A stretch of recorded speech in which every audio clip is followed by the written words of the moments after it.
Episode की शुरुआत होती है। हमें अपने मेन कैरेक्टर का सीन दिखाया जाता है जो शीशे के सामने कह रहा होता है, मेरा नाम है तोबुशिबी हाराजिन और मैं एक अभी म्यूजिशियन हूँ। मैं गिटार बजाता हूँ और मैं अभी सिंगल चल रहा हूँ। क्या तुम मुझसे दोस्ती करना चाहोगी? इतने में ही उसकी मम्मी पीछे से चिल्लाती है, आराजिन वहाँ लंच तैयार हो चुका है, स्कूल जाने का वक्त हो गया। तभी सीन शिफ्ट होता है। हमें दिखाया जाता है एक जंगल के बीच में किसी घर के अंदर दो लड़के शराब पी रहे होते हैं, मजे कर रहे होते हैं और वो दो आपस में बात भी कर रहे होते हैं कैसे हॉन्की लोगों को यहाँ दफनाया जाता है। फिर तभी अंदर से गर्राने की किसी इंसान की आवाज़ आती है और ये दोनों डर के वहाँ से भाग जाते हैं। फिर हमें बताया जाता है कि हॉन्की लोग वो लोग होते थे जो सामुराई के ज़माने में अपनी तलवारों को, अपने मुकुटों को रख कर अपने आप को पूरी तरह से हॉन्की लोगों को समर्पित कर देते थे। वो हॉन्की बन जाते थे। फिर आराज़िन का स्कूल का सीन दिखाया जाता है। वह नया स्टूडेंट होता है, उसका पहला दिन ही होता है स्कूल में। तो टीचर उसे बताते हैं कि यहाँ 2 ग्रुप्स हैं, मिनाटो और सिगुमा नाम के, जो बेहतर बनने के लिए हमेशा लड़ते रहते हैं। तो मुझे उम्मीद है तुम इसमें नहीं फँसोगे। तो आराज़िन इसी में पूछता है अपने टीचर से, टीचर क्या कोई क्लास में सुंदर लड़की है? इसमें उसका टीचर शॉक होता है और कहता है, हाँ, होना तो चाहिए। फिर वो अपने क्लास में जाता है और देखता है वहाँ बहुत डरावने लड़के होते हैं, मसल वाले, लड़ाई भी कर रहे होते हैं, सब आपस में लड़ रहे होते हैं, खेल रहे होते हैं, किसी को पढ़ाई से कोई मतलब ही नहीं। ये देख आराज़िन काफ़ी नाराज़ होता है, लेकिन तभी देखता है कोने में एक सुंदर सी लड़की बैठी होती है और टीचर उसे बोलते हैं, जाओ उसके बगल में जो सीट है वहाँ बैठ जाओ। फिर आराज़िन अपनी सीट पे जाके बैठ जाता है। तभी वो लड़की उससे कहती है, हेलो आराज़िन, मेरा नाम है ज़िन माहोरो। इसमें आराज़िन काफ़ी खुश होता है कि वो उसने उससे बात किया और वो ये भी सोचता है कि अगर हमारी शादी हो गई तो उसके बाद इसका नाम ज़िन आराज़िन हो जाएगा। यानी इसे शुरू से पढ़ो या लास्ट से पढ़ो, ये ज़िन आराज़िन ही रहेगा। इतना सोचता रहता। फिर क्लास ओवर होता है, सभी जा रहे होते हैं। तभी वो लड़की आराज़िन के सीट के आगे बैठती है और पूछती है, आराज़िन हमारा घर किधर है? अगर एक जगह है तो क्या हम साथ जा सकते हैं? इसमें काफ़ी खुशी-खुशी आराज़िन कहता है, हाँ, हम बिल्कुल जाएँगे। तो वो फिर चली जाती है, कहती है, ठीक है, मैं तुम्हारा नीचे इंतज़ार कर रही हूँ। इतने में खुश होके आराज़िन अपना बैग पैक करता है और जा ही रहा होता है खुशी-खुशी, तभी वहाँ 2 लड़के उसे रोक लेते हैं। कहते हैं, क्या बे तुझे बहुत मज़ा आ रहा है? ज़रा बता तो, मैं भी तुझे मज़ा दिखाऊँ। इतने में आराज़िन थोड़ा डरता है और उसे जाना भी रहता है, कहता है, नहीं दोस्तों, मैं तुमसे बाद में बात करता हूँ, मुझे जाना है। उन दोनों को बेवकूफ़ बना के वहाँ से भाग रहा होता है, वो दोनों उसका पीछा भी कर रहे होते हैं। आराज़िन भाग ही रहा होता है, तभी एक लंबे से लड़के ताकतवर लड़के से टकरा कर वहीं गिर जाता है। वो सोचता है कि ये सांड है कौन आखिर, आज तो मैं गया, लगता है अब ये मुझे छोड़ेंगे नहीं। तभी वो लड़का लंबा-सा जो रहता है, वो नीचे आता है, देखता है और कहता है, "अराज़िन, क्या तुमने मुझे पहचाना नहीं?" इसमें अराज़िन बोलता है, "नहीं, आखिर तुम हो कौन?" तो वो लड़का अपना नाम बताता है, "मेरा नाम काटाकारा, हम बचपन में साथ में हॉकी ट्रेनिंग करते थे, क्या तुम भूल गए?" फिर उसे याद आता है अराज़िन को, अरे! ये तो वही लड़का है जो बचपन में मुझसे भी कमज़ोर था और बात-बात पे रोता था, उसे सब मारते थे, वो कुछ कर भी नहीं पाता था। क्या ये इतना ताकतवर बन चुका है? मुझे तो विश्वास ही नहीं हो रहा। इसी में माटाकारा बताता है उन 2 लड़कों को भी कि आराजिन काफ़ी स्ट्रॉन्ग है, इसने मुझे ट्रेनिंग दी है। ये हम दोनों साथ में मिलकर होम की ट्रेनिंग करते थे। आराजिन काफ़ी फिजिकली और मेंटली स्ट्रॉन्ग है और मुझसे बेहतर है। वो 2 लड़के भी विश्वास नहीं कर रहे होते हैं, क्या ये कमज़ोर सा दिखने वाला लड़का जो अभी भाग रहा था? लेकिन मान लेते हैं वो लोग। तभी आराजिन कहता है सैड होके, माटाकारा, ओ मुझे कुछ काम है, मुझे जाना है। और वहाँ से चुपचाप चला जाता है। फिर वो दौड़ के जाता है, देखता है कि माहौरो जा चुकी है तब तक घर के लिए, काफ़ी गुस्सा होता है और सैड होता है। फिर सीन शिफ्ट। फिर आराज़िन अपने घर जाता है। उन लोगों का एक रेस्टोरेंट होता है, वो और उसकी माँ का। उसकी माँ उससे पूछती है, आराज़िन क्या स्कूल तुम्हारा अच्छा गया? क्या तुमने किसी लड़की को डेट किया? क्या तुम्हारी कोई बंदी बनी? इसमें आराज़िन शर्मा जाता है, उसकी माँ समझ जाती है, वाह! बहुत अच्छा हुआ। फिर वो उसको कहती है कि आराज़िन देखो कस्टमर्स आए हैं, मुझे थोड़ा सीरियल देखने जाना है, फिर वो चली जाती है। फिर सीन शिफ्ट होता है हमारा। हमें दिखाया जाता है एक लड़का जिसके ग्रीन-ग्रीन बाल होते हैं और कबाब खा रहा होता है और पूछता है, क्या हुआ? माटाकारा से तुम हार के आ गए? तुम मीनाटो ग्रुप के सिद्दी से हार के आ गए? तो उसमें वो आदमी बता रहा होता है कि नहीं ऐसी बात नहीं है, वो बंदा काफ़ी स्ट्रॉन्ग है और वो काफ़ी अच्छा भी है। इसी में वो उसे गुस्सा आ जाता है, और उसे एक ज़ोर का किक देता है और वो दूर जाके गिर जाता है। कहता है कि तुम्हारी हिम्मत कैसे हुई मेरे सामने मीनाटो वालों की तारीफ करते हुए। बस इसी के साथ सीन सीन चेंज होता है। माँ दिल जैसा बना रही होती है। वो काफी कहता है कि मॉम आप भी ना। तभी वो देखता है कि टेरेस के ऊपर माहौरो बैठी होती है अकेले और लंच कर रही होती है। फिर वो ऊपर जाके बैठ जाता है और वो उससे माफी मांगता है कि मुझे माफ कर दो माहौरो, मैं कल आ नहीं पाया, मैं कुछ लोगों के बीच फंस गया था। इसमें माहौरो बोलती है कोई बात। फिर माहौरो आराजीन से पूछती है, आराजीन क्या हम दोस्त बन सकते हैं? इसमें आराजीन कह रहा होता है कि हाँ बिल्कुल, मैं भी यही चाहता था। फिर कहती है माहौरो कि क्या तुम सैटरडे को मेरे साथ चल सकते हो? इतना बोलते ही रहती है। तभी हमें दिखाया जाता है नीचे से माटा कारा चिल्लाता है, आराजीन क्या तुम यहाँ आओगे? इसमें आराजीन काफी गुस्सा भी हो जाता है, कहता है ये फिर से आ गया। फिर वो माहौरो वहां से चली जाती है। फिर आराज़िन गेमिंग सेंटर जाता है, वहाँ घूम ही रहा होता है, तभी वो क्लास के उसके 2 लड़के जो उसे परेशान कर रहे थे माटा-कारा के साथ, वो उसे देख लेते हैं। कहते हैं, "आओ, आओ आराज़िन, अरे यार तुम तो अपने दोस्त हो, आओ, चलो आओ गेम खेलो, ज़रा हमें दिखाओ तो तुम कैसा खेलते हो।" आराज़िन डरा-डरा खेलने लगता है। फिर वो लोग जो है देखते हैं कि कुछ लड़के आ रहे हैं, तो वो दोनों जो है इसे फँसा के वहाँ से चले जाते हैं।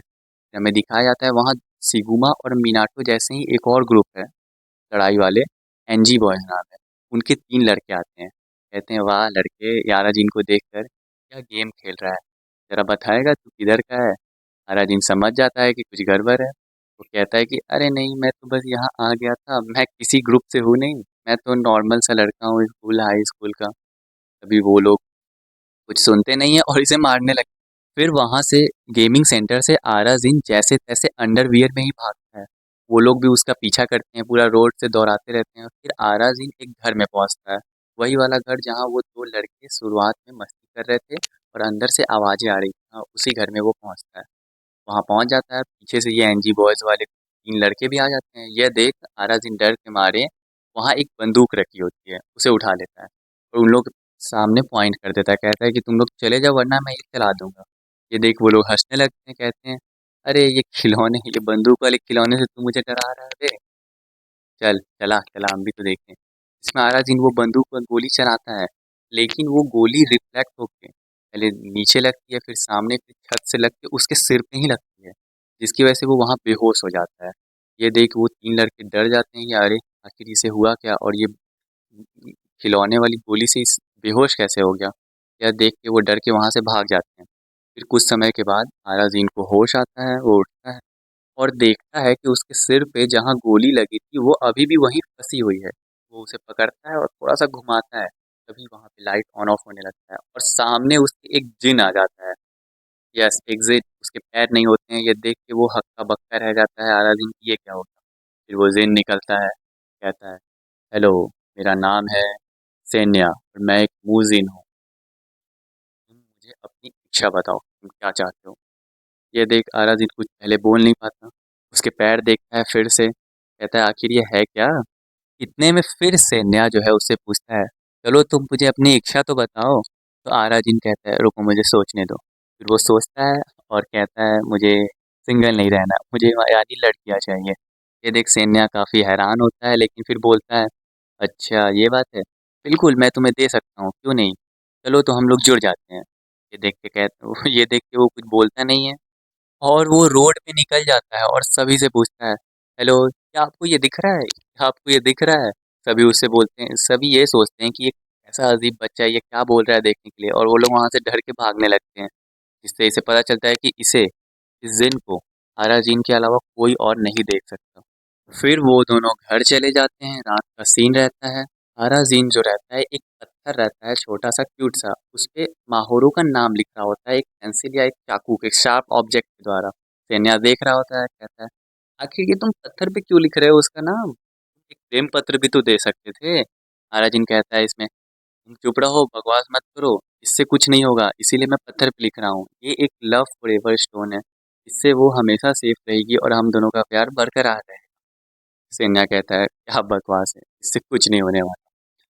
इसी में वो गुस्सा हो जाता है। फिर हमें सीन शिफ्ट होता है और सुबह आरा जिन तैयार होके बन ठन के निकल जाता है। सैटरडे क्योंकि रहता है तो डेट पे निकल जाता है, क्योंकि माहौरो उससे पार्क में मिलने वाली रहती है।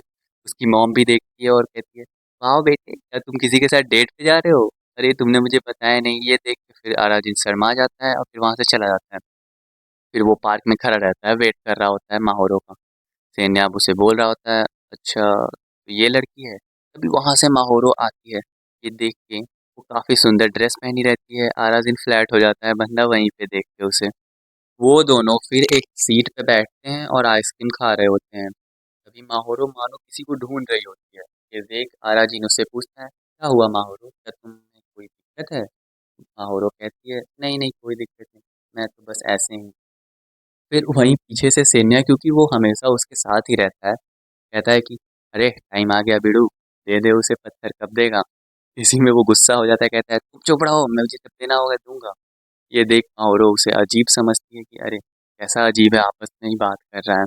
लेकिन माहौरो कुछ बोलती नहीं है और कहती है, आराज़ेन, मुझे काफ़ी खुशी हुई कि तुम्हारा ट्रांसफ़र हमारे स्कूल में ही हुआ और तुम मेरे दोस्त बने। इतना सुनने के बाद वही होता है जो हर लड़के का दोस्त उसे कहता है। वो सैन्या उसे बोलता है, यही मौका है आराज़ीन, मार दो चौका, लड़की सेट हो चुकी है, अभी बोलो, अभी नहीं तो कभी नहीं। ये सुन के आराज़ीन को भी मोटिवेशन आ जाता है और कहता है, हाँ बिल्कुल, अभी मैं बोलूँगा इसे।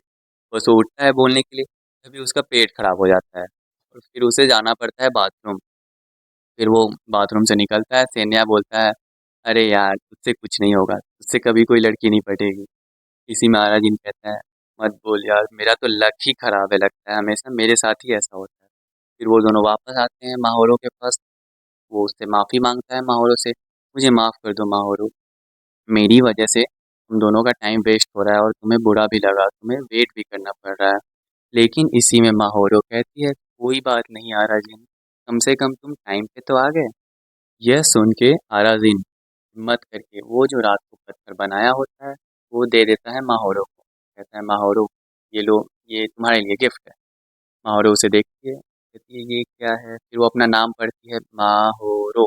फिर मन में वो बोलती है, छी क्या गंदा है, लेकिन सामने अच्छा व्यवहार करती है। और फिर आराजीन अपना मोटिवेशन वापस लेके वो बोलने ही वाला होता है कि माहौरो मैं तुमसे मोहब्बत, ऐसे बोलने ही वाला होता है, तभी हमें दिख आराजीन और माहौरो देखते हैं सामने से दो आदमी, एक तो खड़ा होके चल रहा होता है हट्टा कट्टा, और दूसरा एक टॉय कार पे बैठ के आ रहा होता है।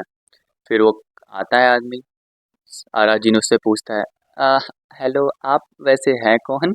इसमें वो उठता है, ग्रीन बालों वाला आदमी, कहता है, मैं हूँ सिग्मा स्क्वाड का लीडर, जिन मारिटो। इतना सुन के आराजिन कहता है, अच्छा, बहुत अच्छा लगा आपसे मिलके।" फिर वो माहौरो का हाथ पकड़ता है और बोलता है, माहौरो चलो यहाँ से। ये देख के उस बंदे को काफ़ी गुस्सा आता है, वो जिन मारिटो को। लेकिन इतने में ही माहौरो जो होती है वो भी देखती है कि ये बंदा गुस्सा हो रहा है, तो वो जो है आराज़ीन को पीछे से पकड़ लेती है। कहती है, आराज़ीन क्या तुम मेरे लिए लड़ सकते हो? इसमें आराज़ीन भाई अपना लट्टू हो जाता है और जोश के साथ देखता है उसकी तरफ, उस लड़के की तरफ कि इससे लड़ना है।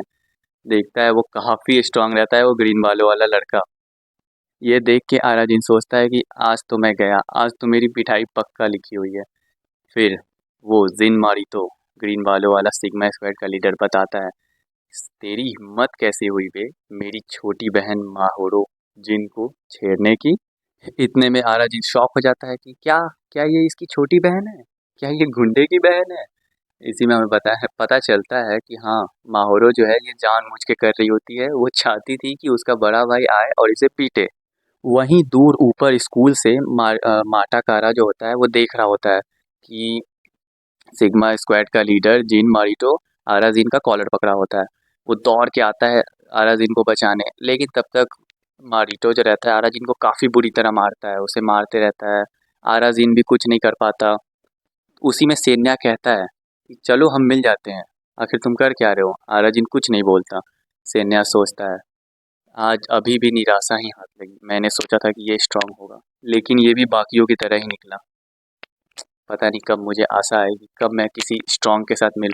इतने में ही आराजीन सेन्या से कहता है, तुम्हें क्या लगता है मैं यहाँ ऐसे मरूंगा, इस तरह से?